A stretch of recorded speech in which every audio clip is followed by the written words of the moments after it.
host, King Summers. Thank you. Thank you.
Hello and welcome back to Transitional Changes Mission podcast show. This is your host, Queen Summers. And your host, King Summers. Racism.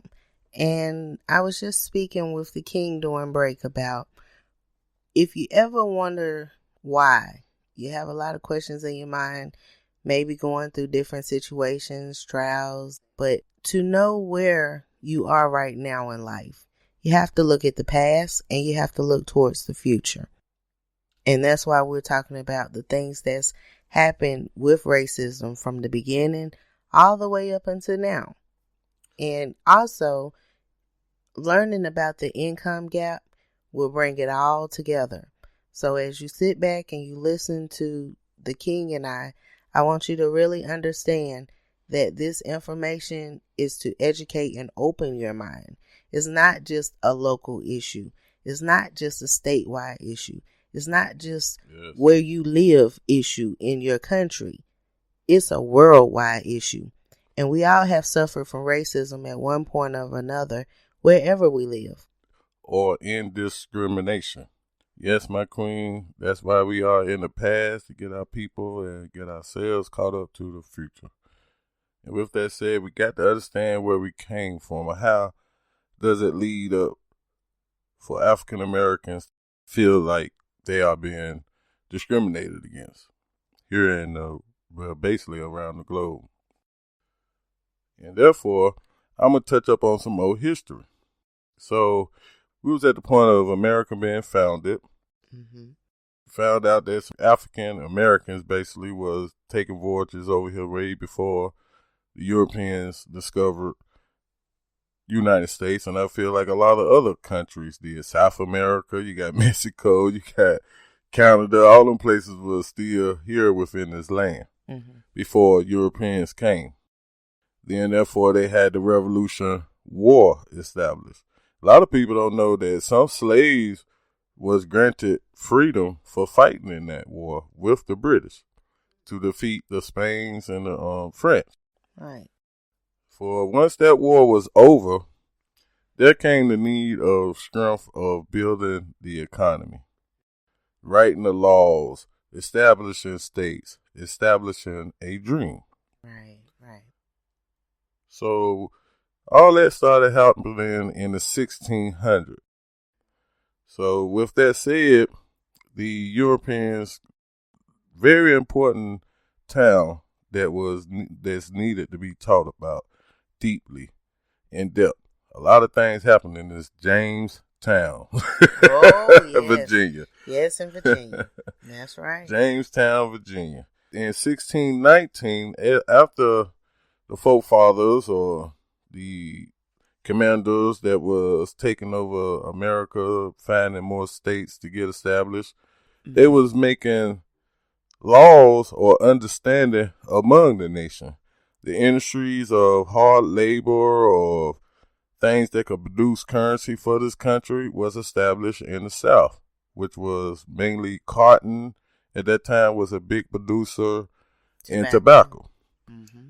North was more of a, which is basically still the same today when you look at the voting registry thing, when it says the red states and the blue states. Right.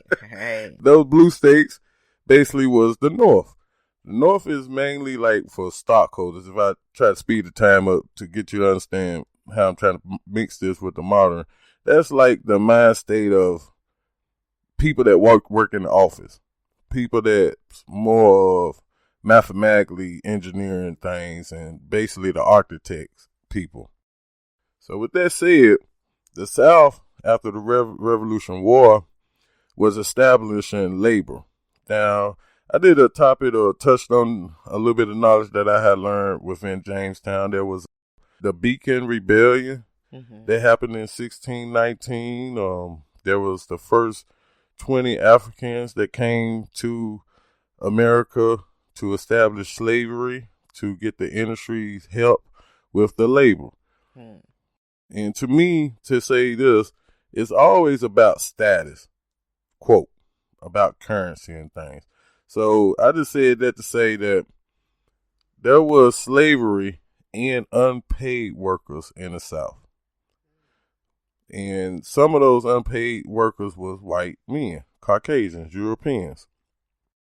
At one point, the Beacon Rebellion talks about how the slaves and the unpaid Europeans came together to do a rebellion. So therefore, when all that was over and they put a stop to that, and most of them was hung and killed after that rebellion, that they had made an agreement with them that established the separation from African American slavery from the poor white European people to stop the separation. Basically, they was the police, became the police or the watchmen over the slavery to stop the jointment of them coming together to be rebellion. Basically, what that would be called is the beginning of the white privilege. Now, at that same time, you still had the North. This was going on in the South. There was voting being able to be attained by African Americans that was in the North, because the North wasn't a slavery atmosphere. Like I say, they was more of what led to the Civil War, paying attention to what was going on down in the South. Right. Once they started having knowledge of what was going on to intimidate the African Americans, slavery, and the things that they was doing, we all read the stories and seen film work about how they done the slavery back then, which was horrific. So therefore, that's when different presidents came about, like Abraham Lincoln came out as the first Republican president. Pay attention, my people, the first Republican president that started separating, really starting to want to be involved in what was the world looking at the new nation coming about. The sayings that was said about America over across seas was, man, they treat their slaves like dirt, they killing them, hanging them, and it was a bad look onto this nation. So the Congress and Abraham and senators of the North was starting to try to change the dynamics, the coloring of the picture that was being said about America. That's right. And Spain has seen increased racial violence. The growing economy invites immigrants from North African countries, such as Morocco. However, the poor conditions that immigrants have had to endure in the already racially charged region has led to frictions and confrontations. In 1997, Human Rights Watch noted that the UK has one of the highest levels of racially motivated violence and harassment in Western Europe, and the problem is getting worse. In April of 1999, London saw 2 bombs explode in predominantly ethnic minority areas in the space of 1 week, where a Nazi group has claimed responsibility. The summer of 2001 saw many race-related riots in various parts of northern England. For over a decade, immigration issues have been headlines in the UK. The nations of the discussions bear a clear racial dimension, as well as hostility to Eastern Europeans, such as those from Poland. Anti-immigrant rhetoric has also contributed to increasing interest in racist political parties such as the British National Party. This also predictably has increased as the global financial crisis impacts more of Britain's population.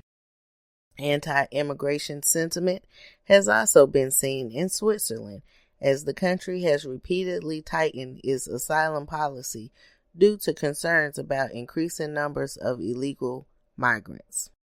Wow. Yes, my people, this is a worldwide event of this racism, but the history over here in America, which is looking like the footprint of the uprise of change that will spread across America and to the world. And we are the people to make this change. But as we keep on going back in the time machine, I'm going to touch up on some things that keeps adding up to why racism is doing well or is being called to the forefront. And so therefore I would say throughout the centuries, there are timestamps here in America. Now you have the forefathers that America have engraved into Mount Rushmore, which is a great scenery and everything. Mm-hmm. But a lot of people don't know that George Washington, Thomas Jefferson was both slave owners. And they was up on the mountain. Yes, they on the mountain overseeing the country, which is a very conspiracy or outlook of what I'm saying. They four faces are doing the outlook of America. And each one is pointed in a different direction. Yes. Now, with that said, these are the people that wrote the United States Constitution. You got to get that's a big part of history. These are the people that wrote the Constitution. Slave owners. And what was their name? George Washington and Thomas Jefferson, which was two of the forefathers. Now, when they had these discussions, just use your imagination for what I was just touching upon of the history of African falling like Rome. The most powerful entity was sold off. Now, I started saying to give examples of the animal kingdom that we are a part of. Right. One of the reasons why lions, which I think the scientists of nature have studied the lions for a lot of different animals, but I'm just going to use the lions. When the lion comes in to challenge the king of those female lions that serve him and have the children of that king lion, the challenger comes. Right. If that challenger, and sometimes I have seen on National Geographic, the female lions have knowledge what will happen if he wins the battle. And so they had joined the fight on some of them.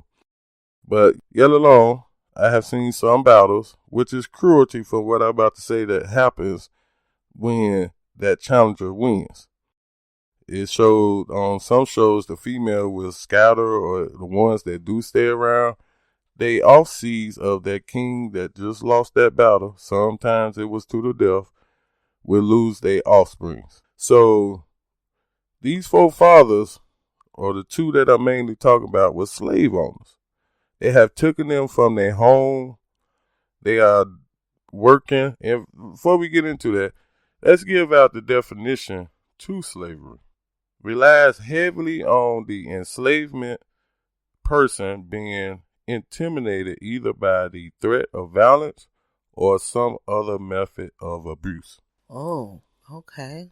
If you have that intimidation, which George Washington and Thomas Jefferson had to have on their slaves or on their plantation to keep them in order, you got to have a mind state of thinking in the back of his mind, as they were drawing up this government with the Constitution, I feel that